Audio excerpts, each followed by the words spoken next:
Senate इजलास आज शाम 4 बजे होगा। सेनेट सेक्रेटेरिएट ने इजलास का 13 निकाती एजेंडा जारी कर दिया। इजलास में आज special technology zones authority bill 2025 मुतारिफ करवाया जाएगा।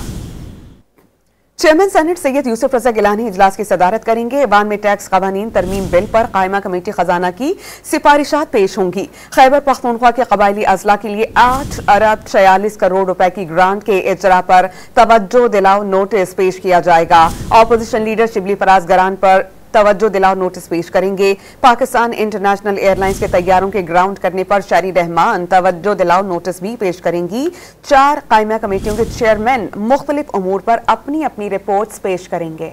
खैबर पख्तूनख्वा के कबायली अजला के लिए 8 अरब 46 करोड़ रुपए की ग्रांट के इजरा पर तवज्जो दिलाओ नोटिस पेश किया जाएगा। ऑपोजिशन लीडर शिबली फराज गरान पर तवज्जो दिलाओ नोटिस पेश करेंगे। पाकिस्तान इंटरनेशनल एयरलाइंस के तैयारों के ग्राउंड करने पर शारी रहमान तवज्जो दिलाओ नोटिस भी पेश करेंगी।